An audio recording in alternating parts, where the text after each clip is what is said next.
નમસ્કાર મિત્રો, આમ આદમી પાર્ટીમાંથી રાજુ કરપડાનું રાજીનામું.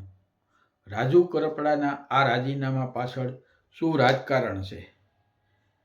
હકીકત આમ આદમીના અંદરોઅંદરના ડખા છે કે પછી રાજુ કરપડા સૌરાષ્ટ્રમાં એક ઉભરી આવતા નેતા હતો અને જે આમ આદમી પાર્ટીના કેટલાક નેતાઓને ખટકતું હતું. રાજુ કરપડા જે રીતે આમ આદમી પાર્ટીને મજબૂત બનાવવા માટેની કોશિશ કરતા હતા, જ્યારે હળવદમાં ખેડૂતનું આંદોલન કર્યું, ખેડૂતો માટે લડ્યા, ખૂબ લડ્યા અને ભાજપ સરકારે જે ખેડૂતો ઉપર દમન કર્યું, આ રાજુ કરપડા અને પ્રવીણ રામ આ બાબતને લઈને ખૂબ લડ્યા અને જે દિવસે આ લડત ચાલતી હતી તે જ દિવસે ગોપાલ ઇટાલિયા ધારાસભ્ય વિસાવદરના તેની તે જ દિવસે સભા રાજકોટમાં હતી, છતાં પણ એ રાજુ કરપડા અને પ્રવીણ રામ જે રીતે લડતા હતા અને જે રીતે મુશ્કેલીમાં હતા ત્યારે એની પાસે ગયા ન હતા એવા પણ એક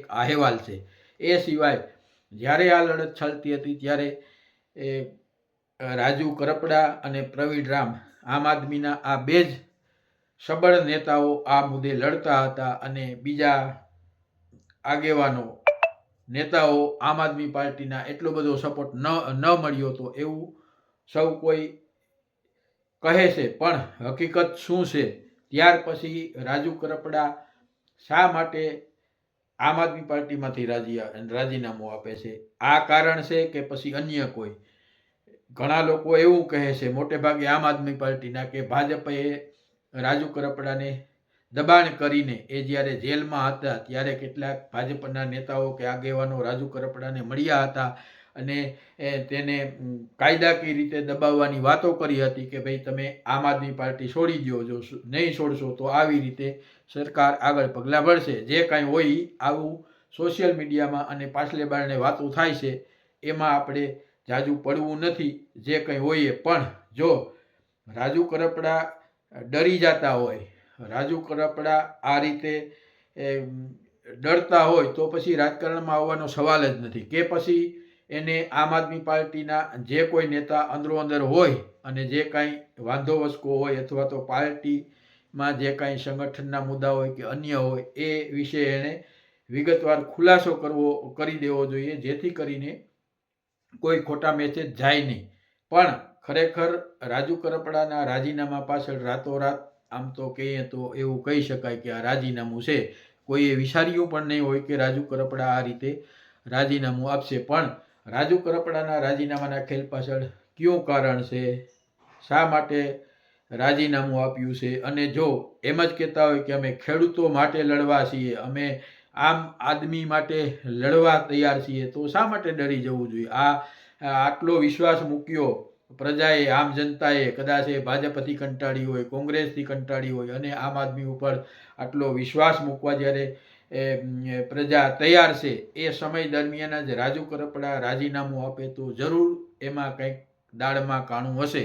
અને આ દાળમાં કાણું શું છે એ ખરેખર તો રાજુ કરપડાએ જાહેરમાં વાત કરી ખુલાસો કરવો જોઈએ, જેથી એ જનતામાં એનો જે અવિશ્વાસ જાય છે એ ન જાય અને રાજુ કરપડાની જે દાનતથી રાજકારણમાં આવ્યા હતા, જે દાનતથી તે અન્યાય સામે લડ્યા અને જે એણે રાજકારણને એક નવી દિશા આપી, એ માટે ખરેખર એને ધન્યવાદ છે. પણ શા માટે એણે રાજીનામું આપ્યું એના કોઈ અંગત કારણોસર, કારણ કે દરેક રાજકારણી રાજીનામું આપે ત્યારે એમ જ કહે છે કે અમે અંગત કારણોસર, પણ એ અંગત કારણો અંગતના બીજા જ હોય છે. જો એ ખુલાસા કરે તો જનતાને અને જાહેર જીવનમાં વિશ્વાસ કરતા લોકોના મનમાં પણ એક ધરપટ બેસે કે નહીં ભાઈ, આ રાજીનામું જે કારણોસર આપ્યું છે એ યોગ્ય છે અને રાજુ કરપડા એની જગ્યાએ યોગ્ય છે. અથવા તો આવી રીતે લોકો નેતા તરીકે ઉભરી અને પછી એને કોઈ લાલચ,